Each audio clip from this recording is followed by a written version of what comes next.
Imagine this. You're racing down the street and you're likely going 140 miles per hour, if not more. You're hot, stressed, and cramped in this tiny space that you're supposed to be in for another hour, if not longer. And as you continue more into the race, you look and realize that there's a sharp turn up ahead in front of you. And so you brace yourself and your car. Deep breath, stay calm, you thought to yourself. You grip the steering wheel just a little bit more harder and got yourself ready for the turn. And as you approach it, all of a sudden, you lose control and start panicking. Did your wheel lose traction? Has the brake given up on you? Before you can complete your thought, you've hit the embankment and the only thing you can see is fire around you. The temperature has suddenly increased from hot to unbearable and you've lost consciousness. It's just dark. Now you've woken up to beeping sounds around you, and although it's hard to open your eyes to the light, you push yourself and your eyes are pretty much burning to open. The next thing you knew, you find yourself in the hospital. It looks like you've been in a coma for who knows how long, and the question you suddenly find yourself asking is, do you go back to racing? Even though your bones have barely reattached, blood is seeping from your head and face, and who knows what that liquid is that's seeping from your body in the wound. Now, personally, I don't think I will be racing, but today we are talking about Niki Lauda, and he decided that he was going to go back to racing, even with all those wounds, in just 6 weeks. Due by 11:59. Hi everyone, welcome to Due at 11:59. I'm your host, Susie, and we have Thomas joining us. Hi. Okay. What's up? Before I get started, all sources will be in the YouTube description, and if there's anything that I missed, just let me know. Let's get started. Before I tell you guys about Niki Lauda, the man, the myth, the legend, I want to start by explaining what Formula One is. So Formula One, also known as F1, is a billion-dollar company, and each car race competition is done every year. There is no set number of races per year, but in the previous races or previous competition, it's been 23. And this year is 24. Do you have sources to cite that? Do you want me to pull up the Formula One website? No, okay. I'm kidding. Okay. Just as a quick side note, viewers, you don't need to care about this. Verstappen got pole in quali today. What does that mean? That means he's starting first. Oh, nice. So he got the fastest lap time. Okay, so Miss Huddles has joined us. Hi, Huddles. Good girl, Miss Huddle. She's panting. Now, each race is usually in different countries, and some of these includes the US, Italy, Monaco, Japan, and other one. So each race is called a Grand Prix. I didn't know this until I started researching this. And Thomas, do you want to explain what each Grand Prix consists of? So there are three main parts. The first is practice, which is where the teams get some time to play with the car settings and learn what the surge conditions are going to be like and stuff like that. Then the next step is qualifying, which is where the drivers essentially race to get the fastest lap. So their position doesn't matter, how many laps you do doesn't matter, none of that matters. The only thing they're going for is the fastest possible lap. And that sets where they start on the grid for the race. So the fastest lap gets first position on the grid, second fastest gets second, and so on and so forth. And then the last day is race day, which is about 2 hours of uninterrupted racing. I think the threshold is 205 miles, if I remember right. So, as we can see, someone is an expert in F1 while the other had to do a lot of research about it. The F1 is run by the FIA, also known as Le Fédération Internationale d'automobile. Anyways, the translation is International Federation of Automobiles. Now, the interesting thing is that each car is engineered from scratch, and for example, the tire can withstand up to 120 degrees Celsius or 248 Fahrenheit. Insane. And each car is worth $7 million, if not more, and their engine lasts about 5 races. How many races are there? Like 23? 24 for this year? And also, so there's one piece on the front, there's like a wing on the front that they break. There's pretty much going to be at least one or two of them that break every single race. If I remember correctly, that's like 300 grand a pop. For that one piece. Oh, and they've gotten to the point that they can swap it out in a pit stop that lasts about 8 seconds. They just literally rip it off, rip a new one on, fasten one bolt, and that's it.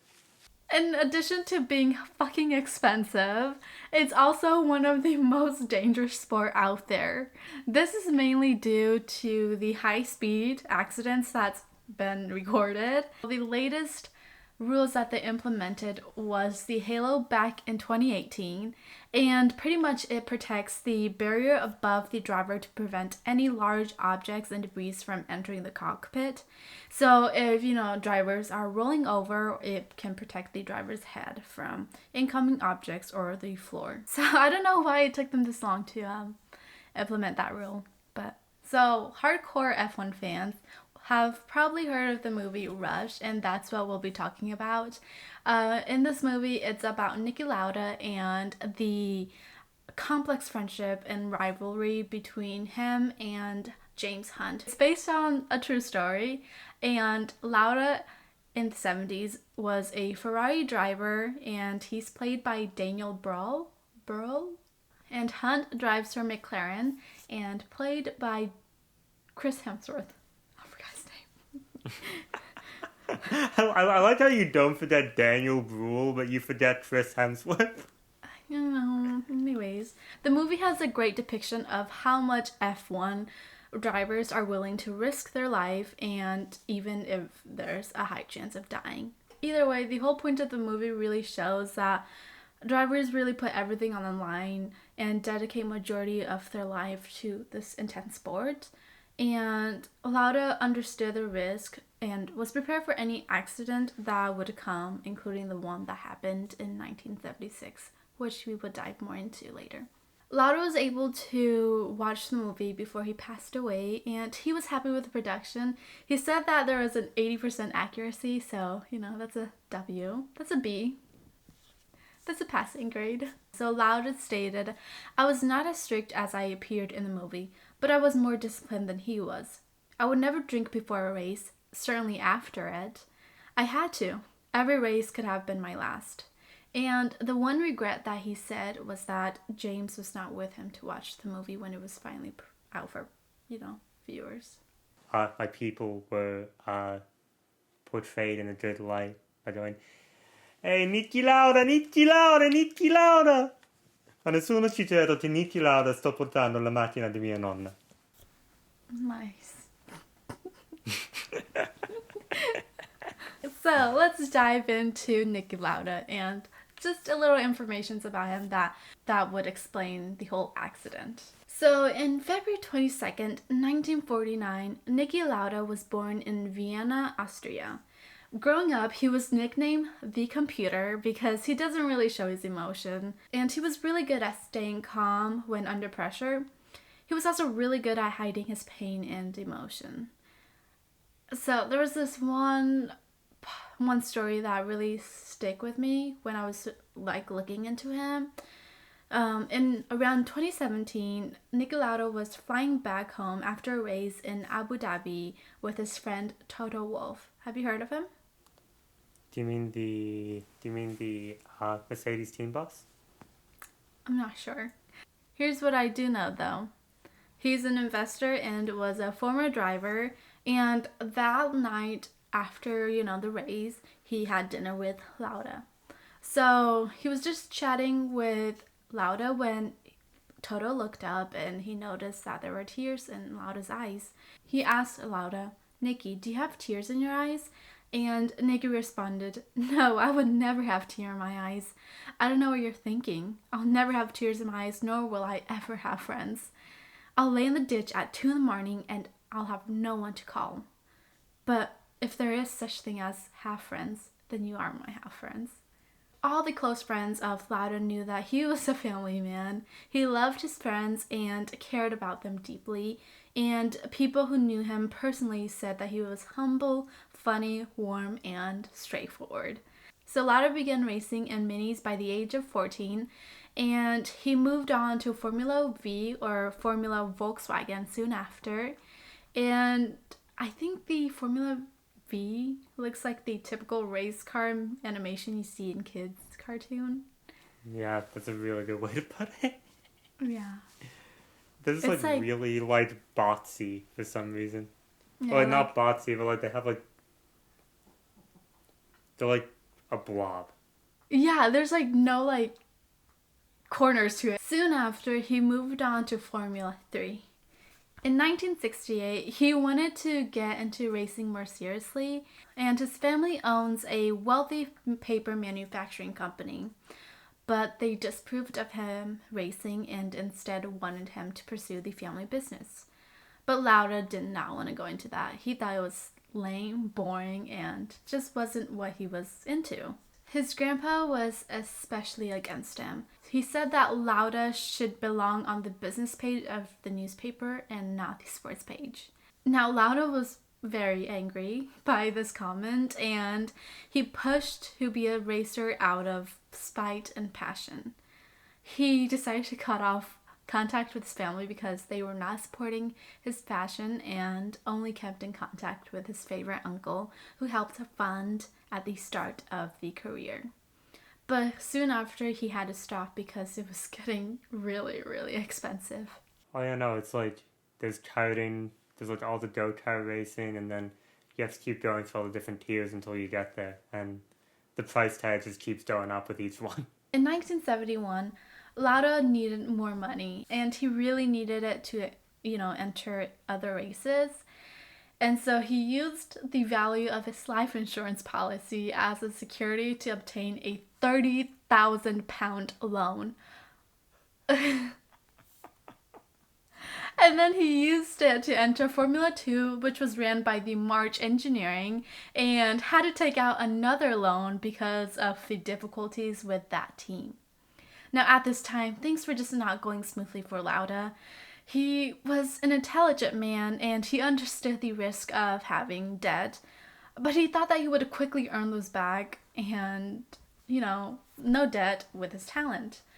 But soon after, he realized that that was near impossible and started becoming overwhelmed when he thought that he would not be able to participate in the F1 and have his debt increase.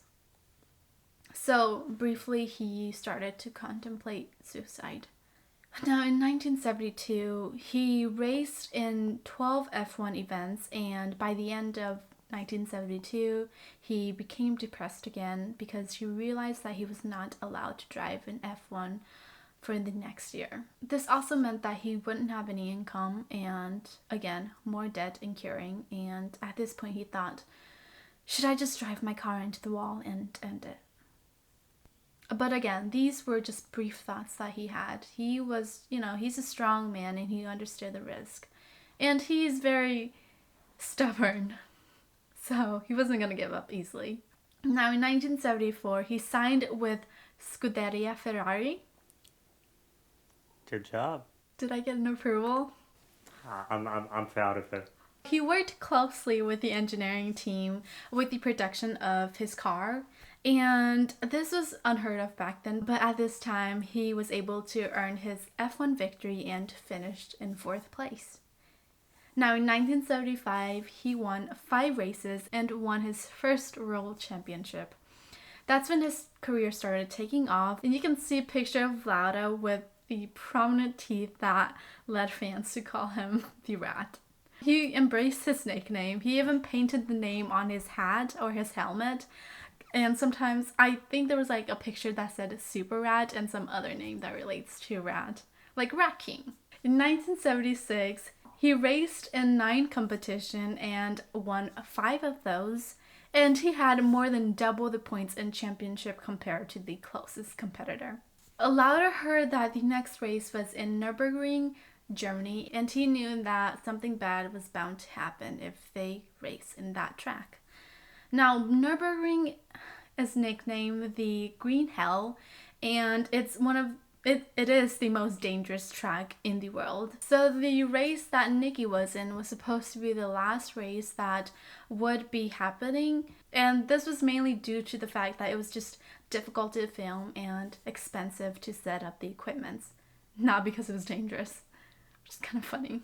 A week before the race, Lauda tried to get the other drivers to boycott racing in Nürburgring because Lauda had safety concerns through the Eifel Mountains. He casted a vote between the other racers but was outvoted. Lauda was obligated to race by contract, and he's hyper competitive, so he wouldn't quit at all if no other racers would boycott it. Now, the interesting thing is that this was not the only time it was attempted to be boycotted. Okay, so in 1970, the drivers boycotted racing here in this track. They approved of the boycott, and so they moved it to Hockenheimring because it was either safety changes were made or it was to move them.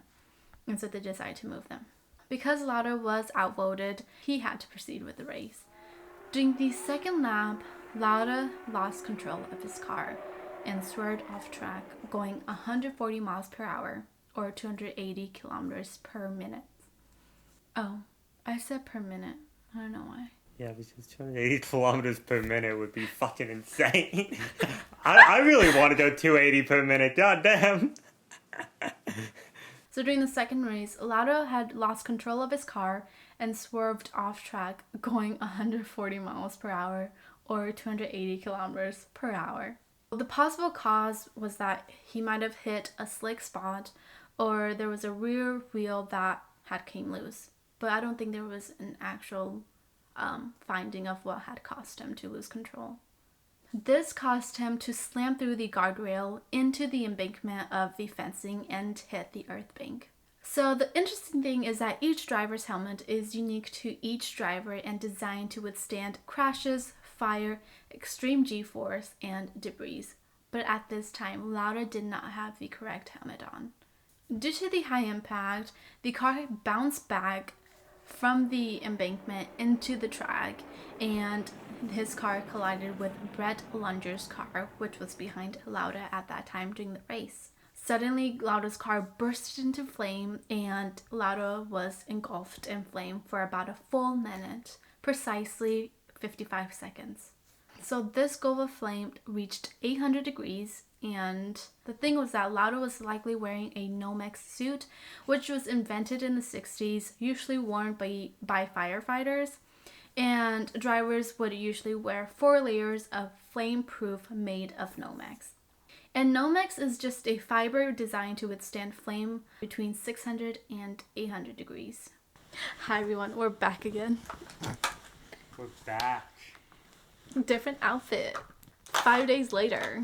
By this time, I believe that Lauda would have been wearing a Nomex suit. And so this would explain why he wasn't burnt all the way on his body and was mainly impacted on the face. And Nomex suits are designed to withstand fire that reaches 600 to 800 degrees Fahrenheit. So Lauda, again, is in a 800 degree Fahrenheit, if not more. After Lunger had collided with Lauda's car, fortunately he was not severely injured, and he was able to get out of his car, but Lauda was stuck in the car as it burst into flame. Arturo Mizario had to pull over since he was behind Lauda at that time, and Lauda was in the track blocking his way, and so he was like, fine, let me just pull over. And Fine was not the word I was expecting you to use there. I'm kidding. Honestly, in general, yeah, no, they probably would have just sped straight by. Because that tends to be the racing mentality. Yeah. But the thing was, the game was stopped for 90 minutes. So Lunger, Mizario, Guy Edwards, and Harold Ertl ran over to pull Lauda out from his car since, it seemed like he wasn't able to get out. The thing was that Lauda's seatbelt was stuck, and he was pretty much pressing against the seatbelt, which prevented him from pretty much taking off the seatbelt. And so Mazzario reached in, and he was able to unbuckle Lauda and pulled Lauda out from his car. He stated that Lauda was light as like a feather. By this time, Lauda had already inhaled a high amount of toxic gases and received severe burns, especially to his head and face. 55 seconds had passed when he was finally pulled out. So Lauda was able to stand after being pulled out, but soon after just standing for quick minutes, he passed out and went into a coma. So the coma lasted for several days, and as soon as he passed out, he was rushed to the hospital, and his wife at that time, Marlene Knaus, fainted when she saw Lauda. So when Lauda was at the hospital, they noticed that he had already endured a burnt eyelids. Half of his right ear was burnt off. He had suffered a concussion. Majority of his scalp was also burnt off, and his lungs and bronchioles were pretty much seared and poisoned due to he was inhaling molten glass. What's up, Huddles? And the injuries were very, very severe. So his injuries were mainly from the lungs being exposed to high temperature and the smoke, and they thought that he had a low chance of surviving. He also suffered broken bones, especially at the clavicles, and other small fractures around the shoulder. When Lauda woke up from his coma, he asked for his lung to be pumped, and this pretty much is when they vacuum the lung and they suck up all the toxins and infections inside the lung, including carbons, plastic particles, and anything that you breathed in. During a procedure of a lung pump, they pump a 1 liter of saline solution into the lung, and then they put a vest around the patient so that the vest shakes them during the procedure. And when they're shaken, it agitates the lung, and so it forces the chemicals and the toxins to mix with the saline. Then they use a suction device to remove the liquid. Now, I don't think patients are put under anesthesia for this procedure because anesthesia paralyzes the muscle, including those that requires the patient to breathe. And so usually patients would require a ventilator to breathe when they're under anesthesia. So they couldn't put a vacuum down Lauda's lung because if they did, then they won't be able to put the ventilator, which would be able to help him breathe when he's under anesthesia. And so they were forced to not put Lauda under anesthesia and put him to sleep so that they could put the vacuum down and suck up all the toxins. Therefore, Lauda was awake for the whole procedure.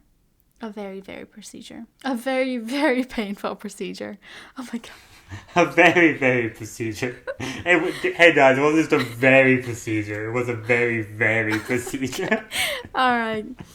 They also had to vacuum Lauda's lung up multiple times because Lauda would feel it building up, and he's just like, you guys, I can't, he needed to get those toxins removed to recover quickly. So Lauda also had to get skin graft on his eyelid. This meant that they took a piece of skin from another part of his body to cover the lost or the damaged skin on his eyelid since they were burnt. When Lauda was still in coma, when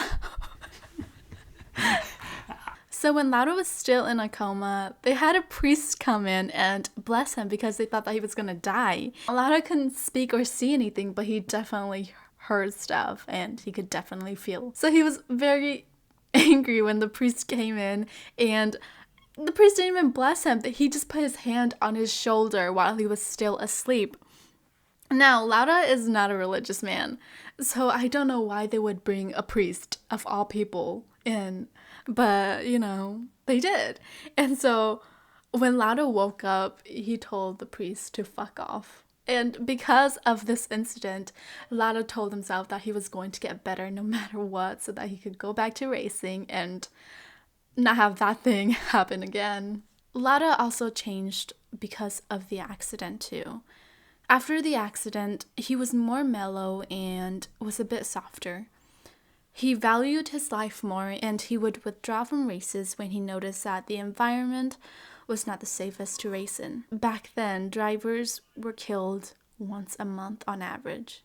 So 6 weeks later, Lauda was able to recover, but not fully, and he returned to racing after just missing 2 races. He refused cosmetic surgery and would wear a red baseball cap, and this was first saw in the Italian Grand Prix. So during the first race that he entered, which is the Italian Grand Prix, he still had blood and fluid that were seeping through the bandages. Back then, drivers have a very different mentality, and I think some still do.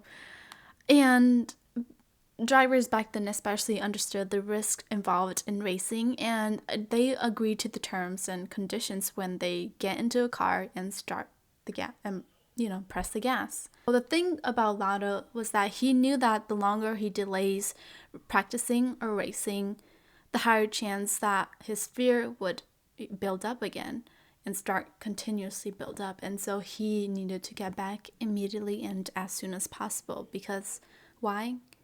Fear is the enemy for all race drivers. I have a little bit of personal experience with that one, but... Nice! Okay. Good shit! Before Lauda jumped straight into the actual race, he did a couple of practices and test race. So during one of his first couple of practice, he was at the pit lane and he just sat and froze for about 5 minutes before he was able to crawl out into the circuit. So the next race after the Italian Grand Prix was in Austria, and the Ferrari group boycotted this race, and they stated that the sport authorities were giving special attention to McLaren, which was Hunt's team at that time, and so Lauda was not able to race during this competition. Now, he was very, very mad, and he really wanted to get back into it because he needed to, get ahead and earn his points back, but he couldn't because the team had boycotted them. Yeah, and also, that was his home race, right? Austria? He's from Austria, yeah. Yeah, so that was his home race. That was his home GP. Yeah. That makes it double rough. So finally, James and Lauda were competing for the 1976 title, which was the Italian Grand Prix at Monza. And Lauda stated that he was terrified at the start of the race. So the thing about this race was that he didn't know that the system had changed from a checkered flag to a green light system. And so when the light had turned from red to green, he was waiting for the checkered flag to signal him. And so he was just there in the race line while everyone passes him, and he's like, what the hell is going on? And so he presses his gas and starts to catch up with everyone. And so he was stalled because of this, not being informed because of this. And although he was delayed during the first starting position, he finished in 4th place. So funny thing was that Hunt didn't finish this race. He had spin off, so boo-hoo, Hunt. I'm kidding. So during the Japanese Grand Prix, Lauda was 3 points ahead of Hunt, but he had to withdraw from this race because it was raining. And remember, Lauda was starting to cherish his life more, and he didn't want to risk it. Hunt finished 3rd place for this Grand Prix, and overall Hunt won the season, and he won by 1 point ahead of Lauda, and Lauda came in 2nd.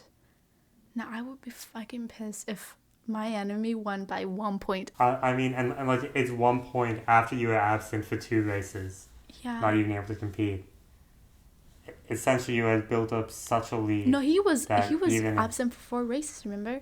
Because Japanese, 2 races that he missed while he was unconscious or in the hospital. I never did. Yeah. In 1977, Lauda won 3 races and finished 2nd place 6 times. The next year, he joined the Brabham team. He had to join that team because Ferrari was not happy he withdrew from the previous season's final race. And with Brabham team, he won 2 races over 2 years, and he realized that the cars were just not good enough for him.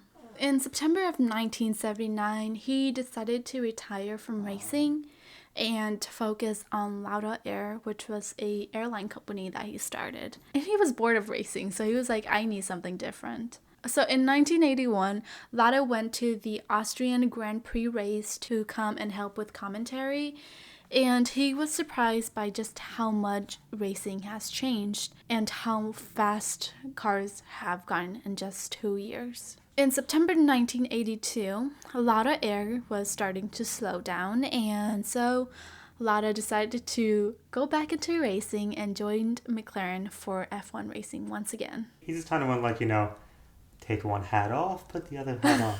He did a test drive with the McLaren, and he found out that he could still drive, and the rest was history. So in 1985, Lauda officially retired, and he served many exec positions for racing teams and worked with many automobiles companies such as Ferrari, Jaguar.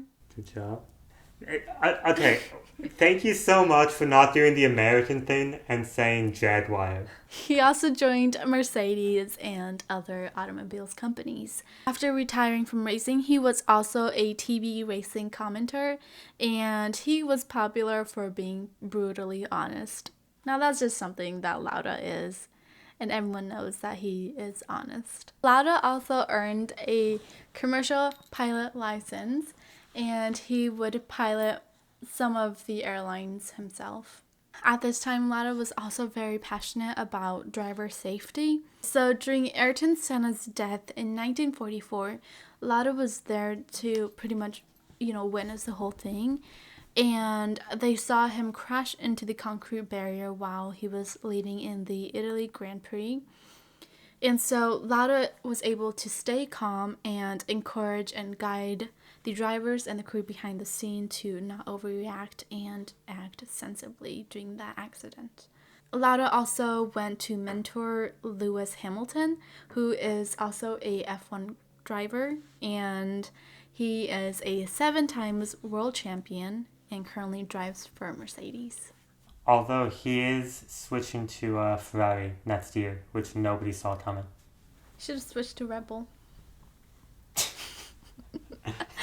So, in May 26, 1991, Lauda described this time as the worst period of his life. Lauda Air Flight NG004, Boeing 767, was scheduled for a 10-hour flight from Thailand to Austria, and this is a direct flight. The plane took off at 11:02 local time, and 5 minutes after the takeoff, the pilots received a visual warning lights indicating that there was a possible system failure. The failure suggests that it could cause the thrust reverse on number 1 to activate. From what I could understand, number 1, I think we're looking from like the top down, so the number 1 would be the left wing, right? Yeah, so number 1, 767 is a 2 engine if I remember right. Mm-hmm. Yeah, so there's a left and right engine. So the number 1 would be the one to the left side. Of the wing, yeah. Yeah, the number 1 would be on the left wing.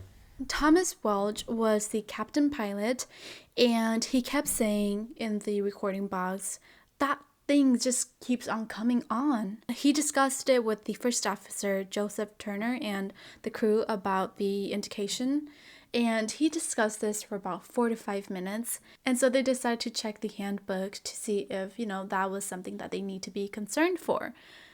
But there was really nothing in the handbook that was mentioning this, and so they determined that it was just an advisory and took no further action. Now at 11:17 p.m., the number 1 engine reverser deployed, and the aircraft was sent into a steep dive immediately. This caused the right generator to fail and break off, and the horizontal stabilizer completely detached. The cockpit voice recorder captured many alerts blaring, and Welch's last word was, "Jesus Christ, here, wait a minute, damn it," and then there was just a loud bang, and that was the end of the recording. So the plane had done a vertical nosedive at the speed of about Mach 0.99, if not more, and that pretty much suggested that it was diving at 759.597 miles per hour, and if it's greater than 1 Mach, it would break the sound barrier. The plane had crashed and fell into the jungle of Thailand and scattered northwest of Bangkok, close to the Burmese border. 213 passengers passed away immediately, and 10 crew members passed away as well. Eyewitness stated that the right wing had detached from the plane, and this caused an explosion of fireball. They noticed that the aircraft exploded on impact, and the thing about this is that the locals were first to the site, and so they looted electronics and personal possessions from the victims. After that, the officials arrived and the bodies were taken to the hospital in the Thai capital. But the thing was, there was no refrigerator in the morgue facilities. So this suggested that the bodies were decomposing at a very, very fast rate. Thailand is a very hot and humid place. Humid, oh my god. It doesn't matter if it's winter or summer, it's going to be hot. Seasons are either hot or more hot. It's so interesting that they didn't have a refrigerator. But the forensic experts had to identify the decomposing passengers and crews, but 27 people were never identified. Lauda was extremely broken when he heard about this, and he blamed himself for the accident. He visited the site and said, "These people just bought tickets to fly safely, and we couldn't deliver." So during the investigations, Lauda wanted to be involved and stay informed about any information that they learned. He remained truthful and open to the victim's family, and he told the relatives that they could call him anytime. And at some point, he was taking 40 to 50 calls per day. He was just answering questions about what had happened, and he told them what he knew and was honest to them. Boeing, the company, blamed Lauda for the accident, and because the flight data recorder was destroyed when everything exploded, they didn't know the exact cause of the accident, and the investigators had to rely solely on the cockpit recorder to understand fully what happened. Now, Lauda knew that he wasn't at fault, and he was willing to end the whole airline to prove that he was innocent. So after 8 months of investigation, Boeing admitted that they were guilty due to design and mechanical errors. It was not the fault of the operators on the airline. The company later modified the aircraft, and the thrust reverser on the plane would not be activated anymore unless the main landing gear was deployed.